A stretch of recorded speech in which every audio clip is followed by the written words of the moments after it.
Friends, स्वागत है आपका। और आज हम लोग करेंगे भारतीय अर्थव्यवस्था।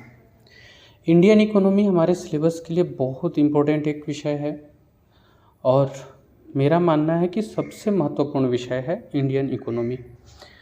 इसको हमें अच्छे से पढ़ना और अच्छे से समझना चाहिए। ऐसे तो हमारे सारे विषयों को अच्छे से समझना ही चाहिए, लेकिन मैं इंडियन इकोनॉमी के क्षेत्र में इसलिए ऐसा बोल रहा हूँ क्योंकि कई लोगों को ऐसा लगता है कि इंडियन इकोनॉमी बहुत हार्ड है तो इसको समझा नहीं जा सकता। एक्चुअली गलती करते हैं, समझा नहीं जा सकता है के बजाय वे समझते नहीं हैं, इसलिए इंडियन इकोनॉमी हार्ड लगती है। अगर समझ लिया जाए तो इंडियन इकोनॉमी बहुत ईजी है। आज के इस कड़ी में मैं चर्चा करूँगा बीपीएससी प्रीलिम्स में क्या क्या इंडियन इकोनॉमी से जुड़े विषय पर प्रश्न पूछे जा सकते हैं और उन प्रश्नों का उत्तर हम कैसे करें। तो हमारा आज का विषय है स्ट्रिक्टली 67th प्रीलिम्स के ऊपर, और जो इंडियन इकोनॉमी है प्रीलिम्स के लिए भी ये बिल्कुल समझने की विषय है। आप इसके लिए जहाँ भी आप ट्यूशन ले रहे हैं आप वहाँ से इकोनॉमी को समझने का हमेशा प्रयास करें, क्योंकि इकोनॉमी को नहीं समझना आपके और आपके लक्ष्य के बीच एक बहुत बड़ा दीवार होगा। क्योंकि ये कड़ी मुझे केवल प्रीलिम्स के लिए बनानी है और ये सोच के बना रहा हूँ कि लोग इकोनॉमी के बारे में पढ़ते हैं, समझते हैं, और इस छोटे से सीरीज में इकोनॉमी को समझाना संभव नहीं है। तो आप इसमें केवल कुछ फैक्ट्स जो है आप उनको ध्यान से सुनेंगे, उसको याद करने की कोशिश करेंगे, लेकिन अपने सिलेबस के लिए आप इकोनॉमी बहुत अच्छा से तैयारी कीजिए। अगर आपको इसमें किसी भी प्रकार से मेरी मदद की आवश्यकता होगी तो नीचे स्क्रीन पे नंबर दिए जा रहे हैं, आप यहाँ से मुझे कॉल कर सकते हैं, कांटेक्ट कर सकते हैं। और इंडियन इकोनॉमी मेरा पसंदीदा विषय इसलिए भी रहा कि पढ़ाने में भी बहुत दिलचस्पी आती है और बहुत एक तरह से बहुत मज़ेदार विषय होता है यह, खास करके तब जब बच्चे समझने लगते हैं। जब समझते हैं तो उनके द्वारा जो रिस्पॉन्स मिलता है उससे और भी मज़ा आता है इंडियन इकोनॉमी को पढ़ के भी और पढ़ा के भी। तो आइए अब हम लोग स्टार्ट करते हैं आज के कड़ी को। सबसे पहले इंडियन इकोनॉमी की अगर शुरुआत की बात की जाए तो ये 1930 के दशक में हुई। आप लोग जानते होंगे 1934 में एम विश्वेश्वरैया की एक पुस्तक प्रकाशित हुई, प्लान्ड इकोनॉमी फॉर इंडिया। इसमें भारत के लिए अर्थव्यवस्था के नियोजन संबंधित विचारों को रखे गए थे। 1938 में राष्ट्रीय नियोजन समिति का गठन किया गया, अध्यक्ष थे जवाहरलाल नेहरू। 1944 में अर्देशीर दलाल की अध्यक्षता में मुंबई के 8 प्रमुख उद्योगपतियों ने इकोनॉमी के लिए कुछ प्लान बताए जो बॉम्बे प्लान के नाम से जानी जाती है। 1944 में ही श्रीमन नारायण अग्रवाल द्वारा गांधीवादी योजना को लेकर के प्लान लाया गया। 1945 में एम.एन. राय ने जन योजना को लेकर के प्लानिंग लाए और जयप्रकाश नारायण की सर्वोदय योजना। तो पहला है हमारे जो अर्थव्यवस्था होगा किस तरह से होगा, इसको प्लानिंग्स को लेकर के कुछ महत्वपूर्ण फैक्ट जो आप याद रखेंगे। सबसे पहले हमारे अर्थव्यवस्था के प्लानिंग्स नियोजन संबंधित पुस्तक रही, प्लान्ड इकोनॉमी फॉर इंडिया, लिखा गया है एम विश्वेश्वरैया जी द्वारा। राष्ट्रीय नियोजन समिति का गठन 1938 में, अध्यक्ष है जवाहरलाल नेहरू। मुंबई के उद्योगपतियों के द्वारा बनाया गया बॉम्बे प्लान। गांधीवादी योजना के लिए श्रीमान नारायण ने 1944 में चर्चा की। एम.एन. राय 1945 में जन योजना और जयप्रकाश नारायण द्वारा सर्वोदय योजना। तो ये आप बहुत अच्छे तरह से इसको आप याद कर लेंगे। आगे है, अब बात करते हैं कि इंडिया जब आज़ाद हुआ तो उसके बाद से हमारी इकोनॉमी कैसी रही। तो हमारी इकोनॉमी मिक्स्ड इकोनॉमी है, अर्थात मिश्रित अर्थव्यवस्था है। ये सीख हम लोगों ने लिया था 1929 के महामंदी के समय जो परिस्थिति उत्पन्न हुई थी उसके बारे में जॉन मेनार्ड किन्स के विचारों से प्रभावित हुए हम लोग, और काफ़ी हद तक ये वो परिस्थिति थी जो हमारे अर्थव्यवस्था को मिश्रित अर्थव्यवस्था के रूप में अपनाने के लिए आप कह सकते हैं कि कारक बने। जनरली 3 प्रकार की अर्थव्यवस्था होती है। पूंजीवादी अर्थव्यवस्था, इसमें सरकार का नियंत्रण बाजार पर नहीं होता है। इसका उद्भव एडम स्मिथ ने अपने पुस्तक द वेल्थ ऑफ नेशंस में किया। समाजवादी अर्थव्यवस्था, यहाँ पर राज्य नियंत्रित अर्थव्यवस्था होती है और मिश्रित अर्थव्यवस्था जिसमें ये दोनों होते हैं। समाजवादी अर्थव्यवस्था में आपको कार्ल मार्क्स के विचार देखने को मिलेंगे। मिश्रित अर्थव्यवस्था जॉन मेनार्ड किन्स के विचारों से हुआ। सिमिलरली इसी तरह से अर्थव्यवस्था के क्षेत्र को 3 भागों में बांटा गया है, प्राथमिक, द्वितीयक और तृतीयक। प्राथमिक क्षेत्र में वो चीज़ आती है जो आप कह सकते हैं कि प्रकृति से प्राप्त है, कृषि, मत्स्य, खनन, इस तरह की चीज़ें। द्वितीय क्षेत्र में आती है संसाधनों को कच्चे माल के रूप में लेकर के जो एक नया मटेरियल बनाया जाता है, एक नया पदार्थ बनाया जाता है, अर्थात मैन्युफैक्चरिंग सेक्टर को लेके। तीसरा आता है तृतीय क्षेत्र। इस क्षेत्र में सेवाओं का उत्पादन तथा व्यापार किया जाता है, जैसे कि बैंक, बीमा, टीचिंग, ये सब इसके अंतर्गत आते हैं, सेवा क्षेत्र के अंतर्गत। आज हम लोग इस कड़ी में पहले अर्थव्यवस्था के कुछ इंपॉर्टेंट फैक्ट्स को देखेंगे और फिर बीपीएससी स्पेशल है तो बिहार के अर्थव्यवस्था से जुड़े भी कुछ फैक्ट हम लोग चर्चा करने वाले हैं। तो आप लास्ट तक इस वीडियो को ध्यान से सुनिएगा, आपको काफ़ी हेल्पफुल मिलने वाली है, काफ़ी हेल्प होने वाली है इस वीडियो से, और ये काफ़ी हेल्पफुल वीडियो साबित होगी। जीडीपी, एनडीपी, जीएनपी, एनएनपी, ये सब समझाने का एक प्रोसेस है। मैं इसको शॉर्ट में बता देता हूँ। जब किसी देश की घरेलू सीमा के अंदर एक वित्त वर्ष में जो भी वस्तु या सेवा उत्पादित हुआ उसका जो अंतिम मूल्य रहा, अर्थात जो मौद्रिक मूल्य रहा, वो जीडीपी कहलाता है। एनडीपी में, एनडीपी का फुल फॉर्म होता है नेट डोमेस्टिक प्रोडक्ट, अर्थात वास्तविक घरेलू उत्पाद। तो वास्तविक घरेलू उत्पाद में हम लोग क्या करते हैं, जीडीपी से जितने भी मूल्य ह्रास हो रहे हैं उनको माइनस कर देते हैं, तो हमें एनडीपी प्राप्त हो जाता है। जीएनपी सकल राष्ट्रीय उत्पाद है। इसमें भौगोलिक जो था जीडीपी में, भौगोलिक सीमा को हटा दिया गया है। राष्ट्र के नाम पर बाहर और हमारा घरेलू दोनों आय को जोड़कर प्राप्त किया जाता है। एनएनपी नेट नेशनल प्रोडक्ट होता है। इसमें हम लोग जीएनपी से मूल्य ह्रास को माइनस करते हैं।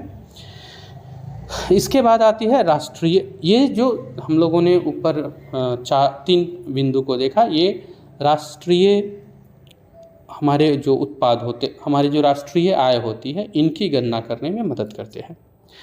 अब आपको एक और सुनने को मिलता है प्रति व्यक्ति आय। इसका मतलब होता है टोटल राष्ट्र की आय को जब कुल जनसंख्या से हम लोग विभाजित करते हैं तो जो आता है वही पर कैपिटा इनकम या प्रति व्यक्ति आय कहलाता है। अंतर्राष्ट्रीय मुद्रा कोष और विश्व बैंक ने इस जीडीपी और जीएनपी के आधार पर ये तय करने का एक पैमाना बनाया है कि एक देश कितने तक चीज़ों को खरीदने की क्षमता रखता है। क्रय शक्ति क्षमता, पीपीपी आप सुने होंगे। क्रय शक्ति क्षमता ये अंतर्राष्ट्रीय मुद्रा कोष और विश्व बैंक के द्वारा बनाया गया एक अवधारणा है, जिसमें वो डिसाइड करते हैं किसी देश के जीडीपी और जीएनपी के आधार पर कि वो कितनी मूल्य तक के वस्तुओं को खरीद सकता है, अर्थात उसकी क्रय शक्ति कैसी है। ये थी फ्रेंड्स बेसिक बातें। अब आ जाते हैं इंडियन इकोनॉमी पे। 1950 से हम लोग क्या है, इंडियन इकोनॉमी का नियोजन काल शुरू होता है। अभी ये जो नियोजन होता है फ्रेंड्स, ये 2 प्रकार का होता है, आदेशात्मक और निर्देशात्मक। आदेशात्मक नियोजन में गवर्नमेंट एक ऑर्डर पास करती है, निर्देशात्मक में उनको डायरेक्शन देती है, डायरेक्टिव करती है। ये सब वो विषय वस्तु है, इंक्लूडिंग जीडीपी वगैरह भी जो अभी हम लोगों ने पढ़ा। इसके लिए आपको समझने की आवश्यकता होती है, क्योंकि हमारे इस सीरीज की डिमांड ये है कि मैं कम समय में ज़्यादा फैक्ट दे सकूं। तो अभी हम लोग इस वीडियो में केवल बात करेंगे फैक्ट्स के ऊपर। तो अब आ जाते हैं 1946 में केसी नियोगी समिति गठित हुई है और केसी नियोगी समिति की सिफारिश पर योजना आयोग का गठन होता है। 1946 के केसी नियोगी समिति के अनुशंसा के आधार पर भारतीय योजना आयोग का गठन होता है 15 मार्च 1950 को। ये जो योजना आयोग है यह एक गैर सांविधिक तथा परामर्शदात्री निकाय है। भारत के प्रधानमंत्री इसके पदेन अध्यक्ष होते थे और इसके अलावा इसमें एक उपाध्यक्ष, 3 पूर्णकालिक और 3 अंशकालिक सदस्य हुआ करते थे। योजना आयोग का गठन हुआ था भारत को कैसे विकसित करना है इसको लेकर के प्लानिंग्स बनाने के लिए। हमारा पहला प्लानिंग आया जिसको प्रथम पंचवर्षीय योजना बोलते हैं 1951 से 1956 के लिए, 5 वर्ष के लिए होता था। हालांकि इस तरह की योजना की शुरुआत सोवियत संघ में जब हुई वह लोग 6 वर्ष के लिए करते थे, हम लोग 5 वर्ष के लिए कर रहे हैं।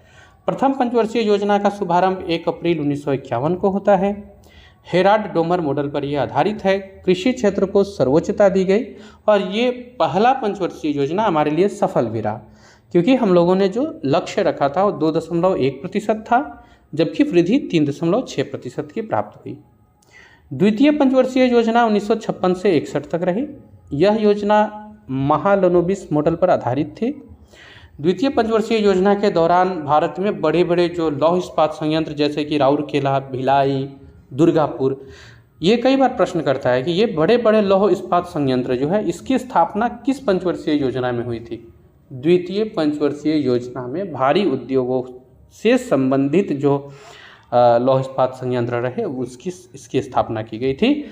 ये भी हमारे लिए लगभग सफल नहीं तो सफल के आसपास रहा, जैसे कि हम लोगों ने वृद्धि दर 4.5 रखा था और प्राप्ति 4.2% रही। 1961 से 66 तीसरा पंचवर्षीय योजना रहा। प्रोफेसर सैंडी तथा सुखमय चक्रवर्ती, ये याद रखिएगा, जो तीसरा पंचवर्षीय योजना था यह प्रोफेसर सैंडी और सुखमय चक्रवर्ती मॉडल पर आधारित थी। इस योजना को टेक ऑफ स्टेज तक ले जाना था, मतलब अब हम लोग सोच रहे थे कि अपने अर्थव्यवस्था को एक नई ऊंचाई दे, एक नई गति दे, स्पीड दे। तो इस स्पीड को देने के लिए तृतीय पंचवर्षीय योजना आई। लेकिन इसी समय भारत पाकिस्तान युद्ध, भारत चीन युद्ध और प्राकृतिक आपदा भी जैसे कि सूखा पड़ी थी। तो ये हमारे लिए जाहिर सा बात है, अगर इतने सारी समस्याओं से लड़ना हो तो आप 5.6% का जो लक्ष्य है वो आप गेन नहीं कर पाएंगे। हमारी वास्तविक वृद्धि 2.5% रही। 1966 में ही इसी योजना के दौरान हरित क्रांति का प्रारंभ हुआ। ये भी एक बहुत इंपॉर्टेंट फैक्ट है। हरित क्रांति का प्रारंभ कब? तो तृतीय पंचवर्षीय योजना में। 1966 के बाद हम लोग का जो हालत था आर्थिक रूप से बहुत बेहतर नहीं था, क्योंकि दो युद्ध हम लोग झेले थे, सूखा था। तो एक वर्ष का अवकाशीय योजना बनाना शुरू हुआ। फिर चौथी पंचवर्षीय योजना 1969 में लाई गई। 1969 से 74 के लिए इस योजना का जो मॉडल था वो एल माने तथा अशोक रुद्र मॉडल था। इसका उपनाम गाडगिल योजना भी कहते हैं, इसको गाडगिल योजना के नाम से भी जानते हैं। उस समय योजना आयोग के उपाध्यक्ष DR गाडगिल जी थे। तो इसका शुभारंभ 1 अप्रैल 1969 को हुआ। जनसंख्या वृद्धि दर पर रोक लगाने के लिए परिवार नियोजन कार्यक्रम इसी समय लागू किए गए थे। भूमिगत जो नाभिकीय परीक्षण था, जिसको हम लोग स्माइलिंग बुद्धा के नाम से जानते हैं, 1974 वाला, वो भी इसी समय हुआ। तो आप ये याद रखेंगे, चौथी पंचवर्षीय योजना में 2 महत्वपूर्ण कार्य हुए। एक, जनसंख्या वृद्धि नियंत्रण के लिए परिवार नियोजन कार्यक्रम लाया गया। दूसरा, 1974 में इसी योजना के दौरान भूमिकीय नाभिकीय परीक्षण किया गया था। पांचवी पंचवर्षीय योजना को लियोनटिफ आगत निर्गत मॉडल पे आधारित कहते हैं। पांचवी पंचवर्षीय योजना लियोनटिफ के आगत निर्गत मॉडल पर आधारित थी। इस योजना में गरीबी उन्मूलन का नारा दिया गया और यही योजना था जिसको समय से एक वर्ष पहले ही, पांचवी योजना को समय से 1 वर्ष पहले ही यानी 1978 में जनता सरकार द्वारा समाप्त घोषित कर दिया गया। और इसी योजना में 20 सूत्री कार्यक्रम की शुरुआत की गई थी। मोस्ट इम्पोर्टेंट पॉइंट, 20 सूत्री कार्यक्रम की शुरुआत 1975 पांचवी पंचवर्षीय योजना में हुई। छठी पंचवर्षीय योजना 1980 से 85 चली। जनता पार्टी सरकार द्वारा चलाई गई जो रोलिंग प्लान था उसको समाप्त कर दिया गया। इसका मुख्य उद्देश्य गरीबी तथा बेरोजगारी की व्यापकता में कमी लाना था। गरीबी हटाओ का नारा छठी पंचवर्षीय योजना में दिया गया। यह योजना भी आगत निर्गत मॉडल पर आधारित थी।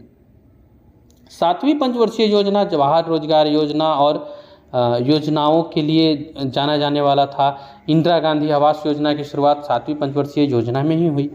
आठवीं पंचवर्षीय योजना जाना जाता है ऑपरेशन ब्लैक बोर्ड के नाम से। यह राष्ट्रीय पोषाहार कार्यक्रम तथा अनौपचारिक शिक्षा कार्यक्रम की शुरुआत भी इसी पंचवर्षीय योजना के दौरान की गई। और आठवीं पंचवर्षीय योजना का जो मॉडल है वो डब्ल्यू मिलर मॉडल है। एक बार फिर से, आठवीं पंचवर्षीय योजना को डब्ल्यू मिलर मॉडल पर आधारित कहते हैं। इस योजना का उपनाम राव मनमोहन योजना भी रखा गया है और इसका जो मुख्य लक्ष्य था वो था मानव संसाधन विकास को बढ़ावा देना। ऑपरेशन ब्लैक बोर्ड लाया गया, प्रधानमंत्री रोजगार योजना की शुरुआत हुई, पोषाहार कार्यक्रम और अनौपचारिक शिक्षा कार्यक्रम की शुरुआत भी की गई। 9वीं पंचवर्षीय योजना 6.5% के लक्ष्य के साथ शुरू हुई, 5.4% का वृद्धि दर रहा। प्रधानमंत्री ग्रामोदय योजना, स्वर्ण ग्राम समृद्धि योजना अर्थात गाँवों के विकास की ओर जोर दिया गया। 10वां पंचवर्षीय योजना भी आगत निर्गत मॉडल पर आधारित था। किसान कॉल सेंटर, कृषि चैनल, इन सब का शुरुआत इसी समय हुआ। उद्देश्य था 21वीं शताब्दी में भारत को आर्थिक महाशक्ति बनाना। 11वीं पंचवर्षीय योजना में 9% का विकास दर रखा गया, प्राप्ति 8% था जो अब तक का सबसे बेहतर था। 12वीं पंचवर्षीय योजना 2012 से 2017 था। इसमें इस योजना में नवजात मृत्यु दर को घटाकर कम करना था, मातृ मृत्यु दर को घटाकर 1 तक लाना था, इतना कम करना था, कुल प्रजनन दर को घटाकर 2.1 करना था और 12वीं पंचवर्षीय योजना के अंत तक सभी गांवों को 12मासी सड़कों से जोड़ना था, अर्थात वो सड़क जो पूरे साल कार्यरत रहती है ऐसे सड़कों से जोड़ना था। इस बीच में सत्ता परिवर्तन हुआ, 2014 में बीजेपी सरकार आई और इन्होंने योजना आयोग को समाप्त कर नीति आयोग का गठन किया। 1 जनवरी 2015 को नीति आयोग का जो गठन हुआ, ये नीति शब्द लिया गया है NITI, national institute for transforming India. एक बार फिर से, national institute for transforming India अर्थात राष्ट्रीय भारत परिवर्तन संस्थान के नाम से नीति आयोग लिया गया। यह एक प्रकार का थिंक टैंक है और ये राज्य सरकार को, संघ सरकार को उनकी विकास नीति के निर्माण में विशेष रूप से सलाह प्रदान करेगा। इसके भी पदेन अध्यक्ष प्रधानमंत्री होते हैं। शासकीय परिषद में सभी राज्यों के मुख्यमंत्री और केंद्र शासित प्रदेशों के राज्यपाल शामिल किए गए हैं। क्षेत्रीय परिषद से भी इसमें शामिल होते हैं। विशेष आमंत्रित सदस्य हैं जो प्रधानमंत्री नामित करते हैं। पूर्णकालिक संगठनात्मक ढांचा बनाया गया है जिसमें उपाध्यक्ष पूर्णकालिक 5 सदस्य, अंशकालिक अधिकतम 2 और पूर्णकालिक का भी अधिकतम 5 रखा गया है। ये होते हैं। सचिवालय का निर्माण किया जा सकता है। पदेन सदस्य में मंत्री परिषद से अधिकतम 4 सदस्य प्रधानमंत्री नामित कर सकते हैं। तो अगर पूछे कि प्रथम नीति आयोग का ढांचा, तो अध्यक्ष थे नरेंद्र मोदी, पहला उपाध्यक्ष थे अरविंद पनगड़िया और पूर्णकालिक सदस्य प्रोफेसर विवेक देवराय, रमेश चंद्र, ये आप अपना देख लेंगे अभी से भी और पहले का भी।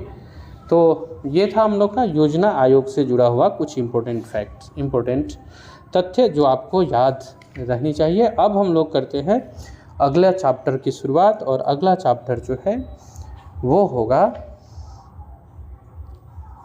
युद्ध, हमारा उद्योग धंधों से जुड़ा हुआ होगा। लेकिन उसके पहले हम लोग इसको थोड़ा और इंटरेस्टिंग बना सकते हैं। अगर हम लोग इसको बैंकिंग से स्टार्ट करें तो मुझे लगता है कि और ज़्यादा इंटरेस्टिंग हो जाएगा। बैंकिंग से आते हैं उद्योग तक। भारतीय रिजर्व बैंक RBI एक्ट 1934, ये याद रखिएगा, जो एक्ट था वो 1934 था।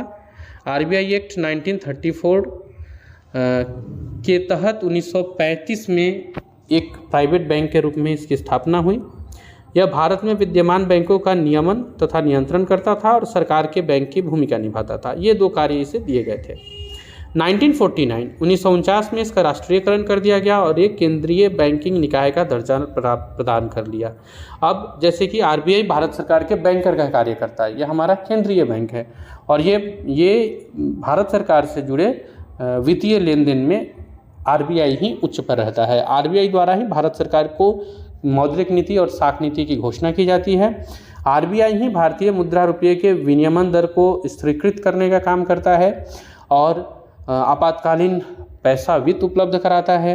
अंतर्राष्ट्रीय मुद्रा कोष, विश्व बैंक इत्यादि इन सब जगहों पे सरकार के एजेंट के रूप में RBI ही कार्य करता है। यानी RBI ही वैश्विक संस्थाओं के साथ वित्तीय लेन देन का कार्य करता है सरकार के एजेंट के रूप में।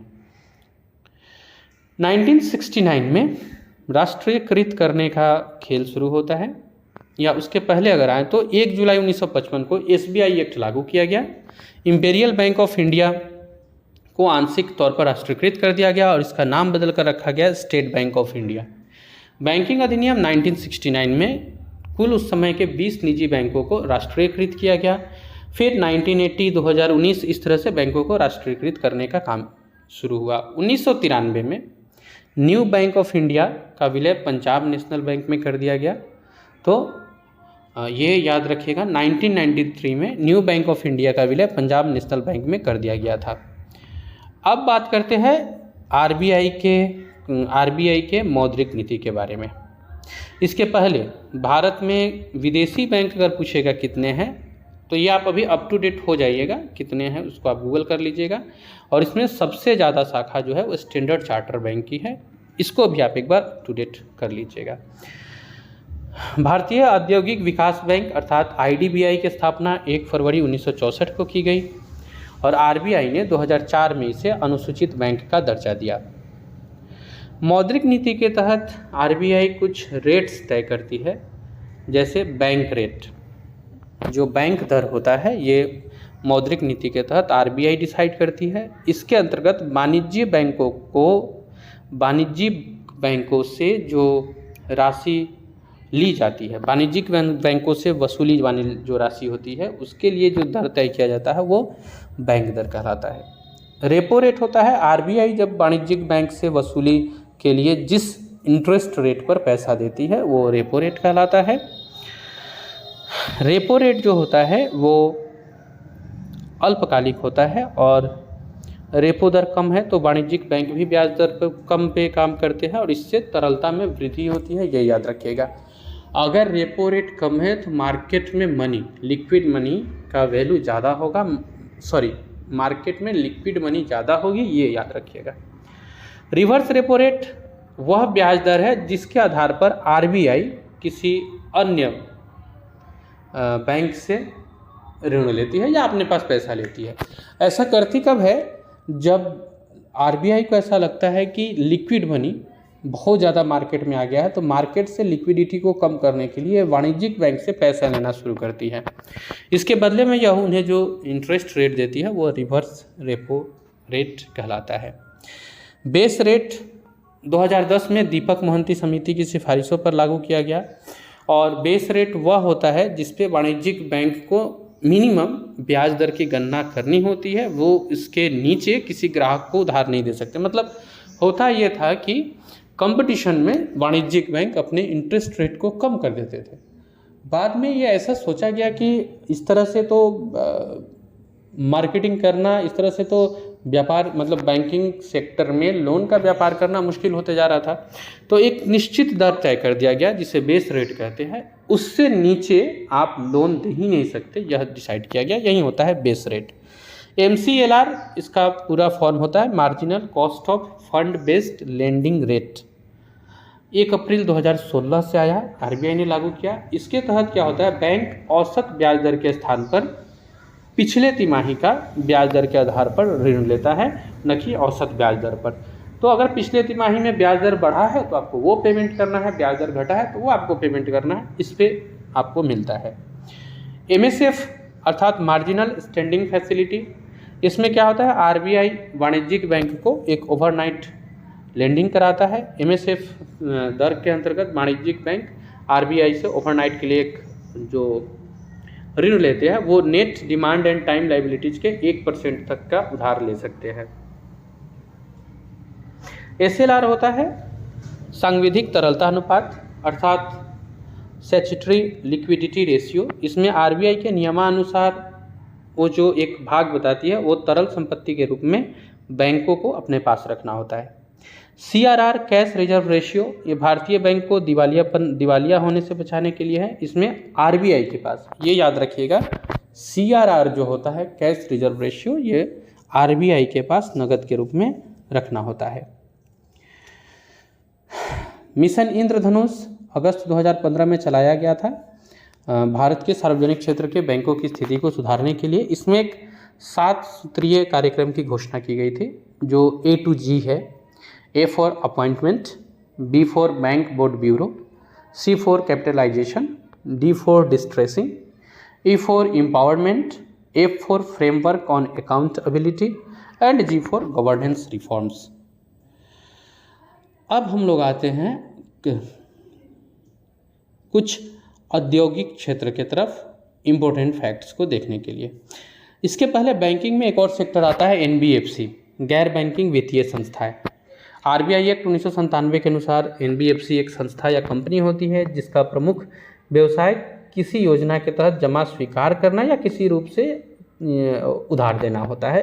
जनरली अभी जो छोटे मोटे उधार वगैरह होते हैं या जो सेल्फ हेल्प ग्रुप वगैरह में NBFC अपने जरिए लोन अवेलेबल कराती है छोटे स्तर पर।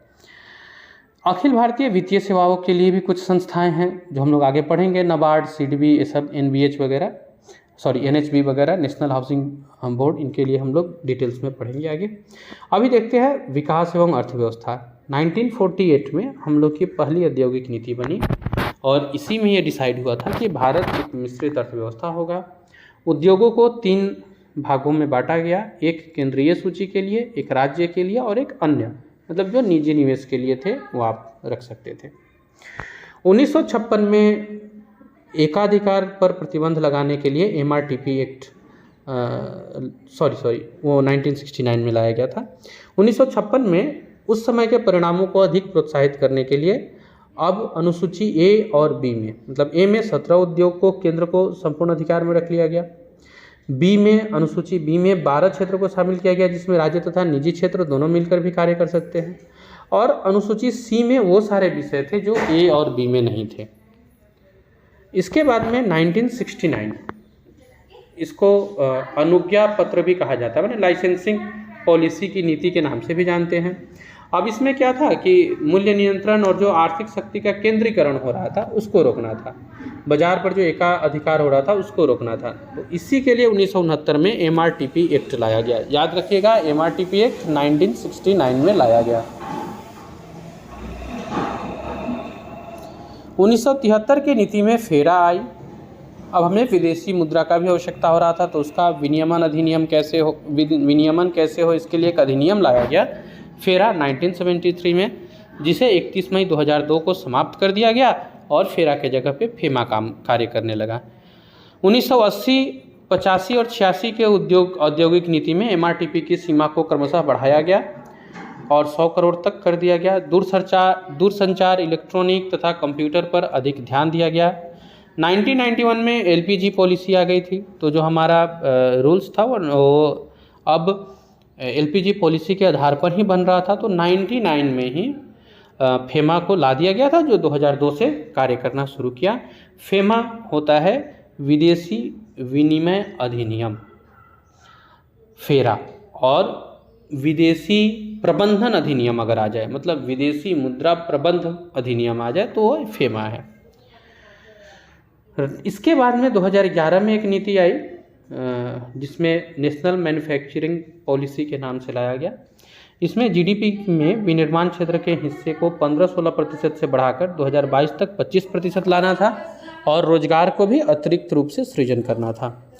कुटीर उद्योगों से जुड़े कुछ फैक्ट आप याद रखेंगे, जो कि जैसे कि लघु उद्योग में निवेश 10 करोड़ से कम होना चाहिए, टर्नओवर वगैरह 50 करोड़ से कम होना चाहिए, लघु उद्योग के श्रेणी में आते हैं। मध्यम उद्योग के श्रेणी में आते हैं निवेश 20 करोड़ से कम, टर्नओवर 100 करोड़ से कम होना चाहिए। और सूक्ष्म उद्योग में आते हैं निवेश 1 करोड़ से कम और टर्नओवर 5 करोड़ से कम होना चाहिए। अब हम लोग एक और फैक्ट याद करते हैं, भारतीय औद्योगिक वित्त निगम IFCI, इसकी स्थापना 1 जुलाई 1948 को की गई। यह संयुक्त क्षेत्रों में उद्यमियों के लिए दीर्घ और अल्पकालिक ऋण प्राप्त करता है। इसी तरह से ICICI, industrial credit and investment corporation of India, इसकी स्थापना 5 जनवरी 1955 को भारतीय कंपनी अधिनियम के अंतर्गत किया गया। IDBI की स्थापना 1964 में होती है। SIDBI जो अपनी एकल खिड़की सेवा के लिए जानी जाती है, सिंगल विंडो सर्विसेज के लिए, इसके स्थापना का भी उद्देश्य भारतीय मुद्रा के साथ साथ विदेशी मुद्रा में भी ऋण उपलब्ध कराना था। इसके बाद में भारतीय लघु उद्योगों के विकास के लिए SIDBI की स्थापना होती है अप्रैल 1990 में। मुख्यालय लखनऊ है इसका।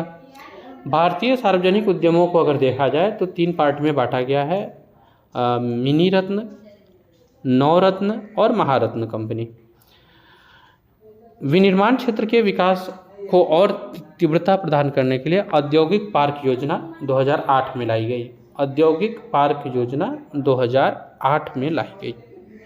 मेक इन इंडिया 25 सितंबर 2014 को प्रधानमंत्री ने शुरू किया था। इस कार्यक्रम का उद्देश्य भारत को वैश्विक निवेश स्थल के रूप में प्रदर्शित करना था।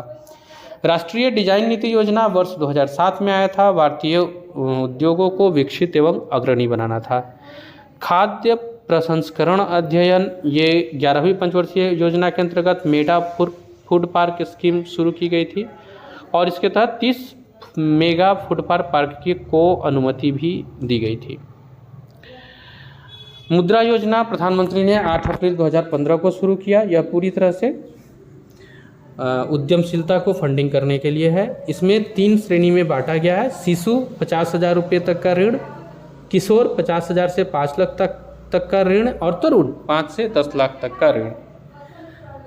अगर हम लोग बात करें आगे इसमें कुछ और इम्पोर्टेंट फैक्ट्स की, तो कुछ समिति है जो एग्ज़ाम में पूछी जाती है। इम्पोर्टेंट समितियाँ मैं अभी रिकॉल कर देता हूँ, आप इसे याद कर ले। स्वामीनाथन समिति जनसंख्या नीति के लिए, जानकी रमन समिति प्रतिभूति घोटाला के लिए, रेखी समिति अप्रत्यक्ष कर के लिए, सरकारिया समिति केंद्र राज्य संबंध के लिए, गोस्वामी समिति औद्योगिक रुग्णता के लिए, सच्चर समिति मुस्लिमों की सामाजिक आर्थिक शैक्षणिक स्थिति अध्ययन करने के लिए, खुसरो समिति कृषि के लिए, राजा चेल्लैया समिति कर सुधार के लिए, रंगराजन समिति भुगतान संतुलन के लिए, सुरेश तेंदुलकर समिति गरीबी के लिए और महाजन समिति चीनी उद्योग के लिए बनाई गई थी। ये कुछ महत्वपूर्ण समितियां हैं जिसको आप नोट डाउन भी कर सकते हैं। नोट डाउन करके इसे याद कर ले।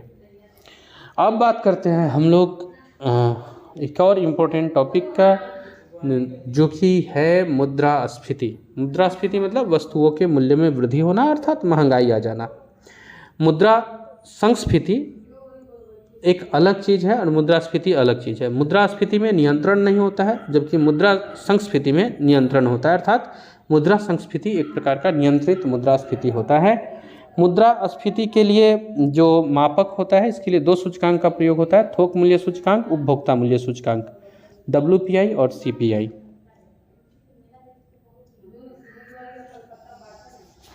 इसके अलावा औद्योगिक उत्पादन सूचकांक भी इसमें शामिल है। ये सब वो विषय है फ्रेंड्स जो अगर समझ करके पढ़ा जाए तो ज़्यादा फायदे में होता है। अगर आप समझ गए हैं तो फिर इसको फैक्ट्स के रूप में याद करने की ज़रूरत नहीं है, और अगर नहीं समझे हैं तो फिर फैक्ट्स मुझे नहीं लगता है कि हेल्पफुल होगा। तो आप इस टॉपिक में इतना ही मैं कराता हूँ, क्योंकि हम लोग आगे और सब टॉपिक्स वगैरह को कर लेते हैं जो हमारे एग्ज़ाम के प्रीलिम्स के लिए ज़रूरत हो। और इसीलिए मैं बार बार कह रहा हूँ स्टार्टिंग से ही कि इकोनॉमी समझने की चीज़ है। अभी क्योंकि एग्ज़ाम सामने है तो हम लोग समझ नहीं सकते हैं, तो बस वो इम्पोर्टेंट फैक्ट्स को रिकॉल करते हैं। पर आप इकोनॉमी कभी भी बहुत अच्छे तरह से समझ के पढ़ने की कोशिश कीजिएगा। वो आपके एग्ज़ाम, आपके लक्ष्य और आपके बीच का एक बहुत बड़ा दीवार है। सो आप इसे बहुत अच्छी तरह से समझने का कोशिश करते हुए पढ़िए। और जिन लोगों ने समझ लिया है उन्हें यह पता है कि काफ़ी ईजी होता है। इससे एक ही पैटर्न है जहाँ से बार बार क्वेश्चन पिछले कुछ वर्षों से बनाए जा रहे हैं और उनके लिए फिर इकोनॉमी के प्रश्नों को हल करना आसान हो जाता है। अब बात करते हैं कुछ शेयर बाज़ार से जुड़ा हुआ। जैसे अभी LIC के संदर्भ में IPO चर्चा में रहा। IPO का फुल फॉर्म होता है इनिशियल पब्लिक ऑफर। जब कोई भी कंपनी पहली बार पब्लिक ऑफर लाती है तो इसको IPO कहा जाता है। ऑफर फॉर सेल एक आता है OFS। इस विधि में एक कंपनी शेयर बाजार के माध्यम से निवेशकों से जुड़ती है और यह केवल एक दिन के लिए ओपन होता है। T+6 सेटलमेंट एक आता है। इसमें IPO आदि की लिस्टिंग से जुड़ी भारत सरकार का यह नया व्यवस्था है। इसमें TPO या FPO बंद होने के दिन से लेकर आने वाले 6 दिनों की समयावधि में शेयर बाजार पर उनकी उपस्थिति अनिवार्य होती है। डीमेट अकाउंट आजकल खूब चर्चे में है। भारत में 1996 में लाया गया डीमेट अकाउंट। इसमें इक्विटी इत्यादि के भौतिक स्वरूप को समाप्त कर एंट्री को डिजिटली बनाया गया। इक्विटी का इसमें इलेक्ट्रॉनिकल लेन देन हो पाता है। भारत के इक्विटी बाजार के बारे में बात किया जाए तो 2 बहुत इंपॉर्टेंट है। NSDL national securities depository limited, जिसकी स्थापना 1996 मुंबई में हुई, और CDSL central depository services of India limited 1998 Mumbai में। आईडीआर अर्थात इंडियन डिपॉजिटरी रिसिट्स, इसकी शुरुआत 5 दिसंबर 2006 से हुई। भारतीय पूंजी बाजार से पूंजी उगाही का एक तरीका है। स्टैंडर्ड चार्टर्ड बैंक पहला बैंक है, पहली बहुराष्ट्रीय कंपनी है जिसने आईडीआर शुरू किया। एक बार फिर से, इंडियन डिपॉजिटरी रिसिट्स जो है वो स्टैंडर्ड चार्टर्ड बैंक पहला बैंक है और पहली बहुराष्ट्रीय कंपनी है जिसने आईडीआर को शुरू किया। हेज फंड छोटे निवेशकों के लिए नहीं होता है, बड़े निवेशकों के लिए होता है और ये होता है जब खतरे में आ जाए, मतलब नियामक संस्थाओं के बाहर रखे जाते हैं। जब खतरे में व्यापार आए तो उस खतरे के जोखिम को टालने के लिए या उससे उबरने के लिए हेज फंड्स मदद करती है। बीएसई का फुल फॉर्म होता है बॉम्बे स्टॉक एक्सचेंज। इसकी स्थापना 1875 में हुई थी और पहला राष्ट्रीय सूचकांक सेंसेक्स 1986 में चालू किया गया, जिसका आधार वर्ष 1 अप्रैल 1979 रखा गया था और आधार मूल्य 100 रुपया था। डॉलेक्स 30 जुलाई 2001 में शुरू हुआ। डॉलेक्स 30 जुलाई 2001 में शुरू हुआ। यह सेंसेक्स का डॉलर प्रतिरूप है, इसमें डॉलर में एक्सचेंजिंग होता है। पार्टिसिपेटरी नोट्स, यह एक प्रकार का डेरिवेटिव है जो विदेशी क्षेत्राधिकार में भी जारी किया जाता है, अर्थात भारतीय प्रतिभूतियों में विदेशी व्यक्ति यहाँ निवेश कर सकते हैं पार्टिसिपेटरी नोट्स के जरिए। सेबी, ये है, इसका फुल फॉर्म होता है security and exchange board of India. स्थापना 12 अप्रैल 1988 में हुई सरकारी प्रस्ताव के द्वारा। सेबी अधिनियम 1992 के द्वारा इसे वैधानिक दर्जा दिया गया और इसकी पेड अप कैपिटल 50 करोड़ रुपये है। इसका मुख्यालय मुंबई में है। तो आप ये याद रखिएगा, सेबी का काम क्या है, तो नियंत्रण करना है सिक्योरिटी और एक्सचेंज का, प्रतिभूति और विनियमन का ये नियंत्रण करती है। इसके लिए एक बोर्ड है, इसका मुख्यालय है मुंबई। इसी तरह से कुछ अंतर्राष्ट्रीय संस्थाएं हैं जो हमारे एग्जाम के लिए इंपॉर्टेंट है। सबसे पहले करते हैं वर्ल्ड बैंक। विश्व बैंक की स्थापना ब्रेटन वुड्स समझौते के तहत 1945 में हुई। मुख्यालय वाशिंगटन डीसी है और इसके जो यह आईएमएफ कोष की सह संस्था के नाम से भी जानी जाती है। विश्व बैंक और आईएमएफ, इन दोनों को ब्रेटन वुड्स की जुड़वा संतान भी कहा जाता है, अर्थात ये दोनों ब्रेटन वुड्स समझौते के बाद आई। विश्व बैंक ही प्रत्येक वर्ष विश्व विकास रिपोर्ट जारी करती है। अब जान लेते हैं आईएमएफ को। आईएमएफ ब्रेटन वुड्स समझौते के तहत आया, अभी हम लोगों ने देखा। इसका भी मुख्यालय वाशिंगटन डीसी ही है। ये अंतर्राष्ट्रीय मौद्रिक सहयोग स्थापित करता है, व्यापार का संतुलित विकास करता है और अपने सदस्य देशों के भुगतान संतुलन को ठीक करने का उद्देश्य रखता है। एडीबी अर्थात एशियन डेवलपमेंट बैंक, एशियाई विकास बैंक, स्थापना 1966 में हुआ था। मुख्यालय फिलीपींस का मनीला है। उद्देश्य है एशिया और प्रशांत क्षेत्र में आर्थिक सामाजिक विकास को तेज करना। AIIB, Asia infrastructure investment bank, 25 दिसंबर 2015 को इसकी स्थापना होती है। मुख्यालय है बीजिंग, चीन में और इसका उद्देश्य है विकासशील एशियाई देशों की बढ़ती मांग को पूरा करना। WTO अर्थात विश्व व्यापार संगठन, 1 जनवरी 1995 में स्थापना होती है और इसका मुख्यालय है Geneva. UNCTAD, UNCTAD, United Nation conference on trade and development, स्थापना 1964 में हुआ। मुख्यालय है जेनेवा, स्विट्जरलैंड और यूएनओ का इससे अस्थायी प्रतिनिधित्व भी प्राप्त है। अंकटाड प्रत्येक वर्ष वर्ल्ड इन्वेस्टमेंट एंड ट्रेड के संदर्भ में रिपोर्ट भी जारी करती है। ब्रिक्स बैंक, इसका मुख्यालय संघाई है। स्थापना हुआ था 2014 में। ब्रिक्स देशों से मिलकर बना हुआ ये बैंक है और इसका जो एक और नाम है वो NDB है, न्यू डेवलपमेंट बैंक। आसियान की स्थापना हुई 8 अगस्त 1967 को 10 सदस्य देश के साथ। मुख्यालय है जकार्ता, इंडोनेशिया में। ऑपेक, एशिया प्रशांत आर्थिक सहयोग की स्थापना होती है 1989 में ऑस्ट्रेलियाई प्रधानमंत्री बॉब हॉक की पहल पर। इसका सचिवालय सिंगापुर में स्थित है। इसके प्रमुख लक्ष्य को बोगोर लक्ष्य कहा जाता है। सार्क अर्थात दक्षिण के नाम से जाना जाता है, south Asian association for regional cooperation, स्थापना बांग्लादेश के ढाका में 1985 में होती है और इसका मुख्यालय काठमांडू, नेपाल में है। SAFTA, south Asian preferential trading agreement 7 दिसंबर 1995 में शुरू हुआ और ये लागू हुआ 1 जनवरी 2007 से। ओपेक ये पेट्रोलियम देशों का संगठन है, फुल फॉर्म है organization of the petroleum exporting countries. स्थापना हुई बगदाद में, मुख्यालय है वियना, ऑस्ट्रिया। और अभी के लिए बहुत इम्पोर्टेंट है SCO, अभी इनका मीटिंग भी चल रहा है, संघाई सहयोग संगठन। यह एक अस्थायी अंतर सरकारी संगठन है। 2 आधिकारिक भाषा है इसकी, चीनी और रूसी। और आखिरी बिम्स्टेक, यह बिस्टेक के नाम से जाना जाता था, बाद में जब म्यांमार शामिल हुआ इसका नाम बिम्स्टेक बन गया। इसकी स्थापना 1997 में बैंकॉक में हुई। इसके सदस्य देश में Bangladesh, India, Myanmar, Sri Lanka, Thailand, Nepal तथा भूटान है। तो ये वो इम्पोर्टेंट संस्था है जिससे एग्ज़ाम में क्वेश्चंस पूछे जाते हैं। और फ्रेंड, बिना अगर समझाए हुए जो फैक्ट्स मैं आपके पास ला सकता था उसमें यही कुछ फैक्ट्स थे।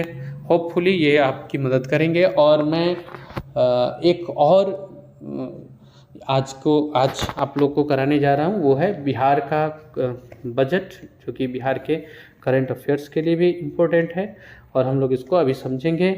हमारे बिहार बजट को इकोनॉमी के इस क्लास में आपको इसे पेन कॉपी के साथ लिख लेना चाहिए, ये आपको काफ़ी मदद करेगी।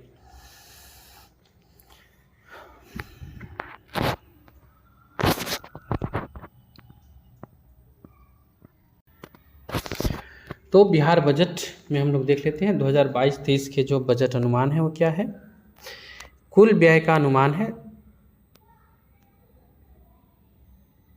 2,37,691.19 करोड़ रुपया। कुल जो प्राप्तियां है वो है 2,37,891.51 करोड़ रुपया। बिहार का ये जो बजट आया है ये भारत में शीर्ष 6ठे राज्य में बिहार शामिल हो गया है। बिहार का जो निश्चय योजना है इसके लिए 5,000 करोड़ रुपया रखा गया है, जिसमें कोविड कार्य योजना के लिए 700 करोड़, युवा कौशल कार्यक्रम के लिए 225 करोड़, महिलाओं और बच्चों के विकास के लिए 1,23,757 करोड़ रुपया, हर घर नल का जल के लिए 1.10 अर्थात 1.10 हज़ार करोड़ रुपये का प्रावधान, स्वच्छ गांव समृद्ध गांव के लिए 847 करोड़ रुपया, मुख्यमंत्री स्वयं सहायता भत्ता के लिए 200 करोड़ रुपया, किसानों की आय बढ़ाने के लिए कृषि निर्यात नीति का निर्माण किया जाएगा, कृषि में सुधार के लिए 7,712.3 करोड़ रुपया और औद्योगिक क्षेत्र के लिए 1,64,374 करोड़ रुपये का प्रावधान रखा गया है।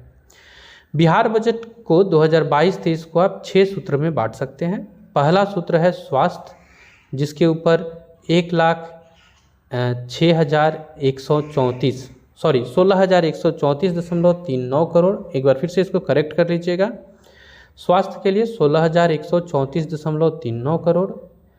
दूसरा है शिक्षा 39,191.87 करोड़। तीसरा है उद्योग एवं उद्योगों में निवेश 1,643.74 करोड़। चौथा है कृषि और उससे संबंधित क्षेत्र 7,712.30 करोड़। पांचवा है आधारभूत संरचना 29,749.64 और छठा है कल्याण के लिए 12,375.07। सामाजिक क्षेत्र में बजट का 65% रुपया खर्च करने का प्रावधान है और आधारभूत संरचना के लिए 29,749 करोड़ रुपये का खर्च करने का प्रावधान रखा गया है। विकास दर 9.7% बनाए रहने का अनुमान है और राजकोषीय घाटा 3.47% रहने का अनुमान है। 2022-23 में 1 लाख करोड़ ब्याज मुक्त लोन दिए जाने का प्रावधान है। 88 लाख घरों में नल जल का प्रबंध किया जाएगा और मोस्ट इम्पोर्टेंट है इथेनॉल उत्पादन के लिए 151 फैक्ट्रियाँ लगाई जाएगी। 7 निश्चय में युवा शक्ति पर ध्यान दिया गया है। 89 औद्योगिक प्रशिक्षण केंद्रों का चयन किया गया है और हर जिले में मेगा स्किल सेंटर बनेगा। पहले फेज में पटना और नालंदा में बनाया जाएगा।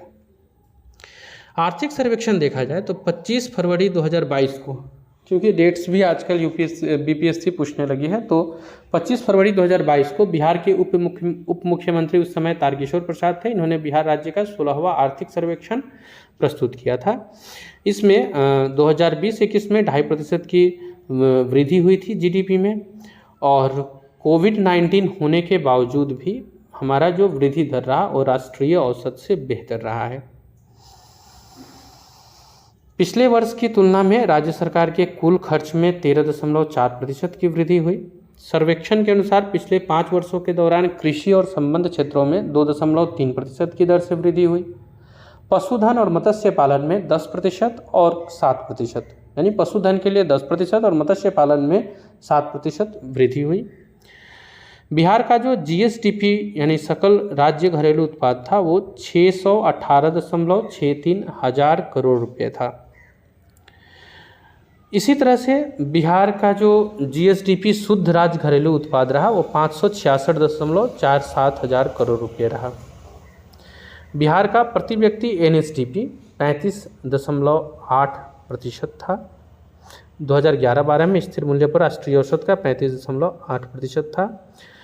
वित्त वर्ष 2020-21 में बिहार का जो जीएसडीपी है वो 19.2% है, और वित्त वर्ष 2020-21 में बिहार का जो जीएसडीपी है उसमें तृतीय क्षेत्र की भागीदारी 61.2% है। अर्थात 2020-21 में बिहार के जीएसडीपी में प्राथमिक क्षेत्र की हिस्सेदारी 19.2% है। इसी तरह से द्वितीय क्षेत्र की हिस्सेदारी 19.5% है। तृतीय क्षेत्र की हिस्सेदारी 61.2% है। बिहार के शिवहर जिले में प्रति व्यक्ति आय सबसे कम थी और सर्वाधिक आय पटना जिले में रही। बिहार में समग्र वार्षिक मुद्रास्फीति दर, जो कि उपभोक्ता मूल्य सूचकांक पर है, 3.1% की वृद्धि हुई। कृषि और संबद्ध क्षेत्र की विकास दर 2.1% रही। अनुमानित कुल खाद्यान्न उत्पादन 17.95 टन है, 17.95 टन है। बिहार में 19 जिले बाढ़ प्रभावित थे। 13 जिलों में ऑर्गेनिक कॉरिडोर विकसित किया जा रहा है, और बिहार में दीर्घकालीन औसत वर्षा 1012 मिलीमीटर हुई है। बिहार में जो किसान उत्पादन संगठन है एफपीओ, इनको बनाने के लिए राज्य सरकार 90% की सब्सिडी दी है। कृषि विभाग ने बिहान मोबाइल ऐप लॉन्च किया है जो डिजिटली किसान को सेवाएं प्रदान करेगी।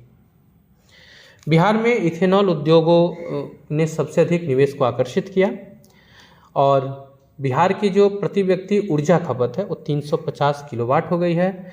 उपलब्ध बिजली उत्पादन 6422 मेगावाट है, और सबसे इम्पोर्टेंट बिहार में शहरीकरण में वृद्धि हुई है जो 15.3% है। तो ये इम्पोर्टेंट फैक्ट्स हैं बिहार के बजट और बिहार के सर्वे से आप कह सकते हैं। अब एक और चीज़, आत्मनिर्भर बिहार के 7 निश्चय 2 जो वित्तीय वर्ष 2022 थे इसके लिए घोषित किए गए। इसके लिए 5000 करोड़ रुपए का प्रावधान रखा गया। ये है क्या, वो देख लिया जाए। पहला है युवा शक्ति बिहार की प्रगति। दूसरा है सशक्त महिला सक्षम महिला। तीसरा हर खेत तक सिंचाई का पानी। चौथा स्वच्छ गांव समृद्ध गांव। पांचवा स्वच्छ शहर विकसित शहर। छठा सुलभ संपर्कता। सातवां सबके लिए अतिरिक्त स्वास्थ्य सुविधा। ये 7 निश्चय है वित्तीय वर्ष 2022-23 के लिए। फ्रेंड, आज इतना ही, और नेक्स्ट हम लोग जो अपने कड़ी में मिलेंगे वो होगा मॉडर्न हिस्ट्री ऑफ इंडिया, जिसमें हम लोग आधुनिक इतिहास भारत के परिप्रेक्ष्य में जानेंगे। धीरे धीरे जैसे जैसे एग्जाम डेट सामने आ रहे हैं मैं कोशिश कर रहा हूँ कि ज़्यादा से ज़्यादा फैक्ट्स आपके साथ शेयर कर पाऊँ। और इकोनॉमी के लिए तो मैं वीडियो के अंत में भी कहूँगा कि आप इसे समझने की कोशिश करें और इकोनॉमी पे फोकस्ड रहें। कई लोग इकोनॉमी हार्ड है ये सोच के उसे पढ़ते ही नहीं है। आप अभी जो भी नीति आ रही है या हम जिस चीज़ की तैयारी कर रहे हैं इसके लिए इकोनॉमी एक प्राइमरी स्तंभ है, हमारा फंडामेंटल स्तंभ है। किसी भी कार्य के विकास के लिए इकोनॉमी की कितनी आवश्यकता होती है। अगर मुझे इकोनॉमी का ही ज्ञान नहीं तो मैं अपने ज़िले का, अपने क्षेत्र का विकास कैसे कर सकता हूँ। तो इकोनॉमी को आप बहुत अच्छी तरह से पढ़िए। किसी भी तरह की अगर सहायता की ज़रूरत हो, सिविल सर्विसेज प्रिपरेशन से जुड़ा हुआ, तो नीचे नंबर दिए गए, आप इस पर कभी भी कॉल कर सकते हैं। और आप इस वीडियो को शेयर कीजिएगा बीपीएससी एस्पायरेंट्स के साथ स्पेशली, ताकि उनके एग्ज़ाम के लिए कुछ हेल्प हो जाए। सब्सक्राइब करें, शेयर करें, अपना ध्यान रखें और अपने प्रिपरेशन को सेलिब्रेट करें। आज के लिए इतना ही। जय हिंद, जय भारत।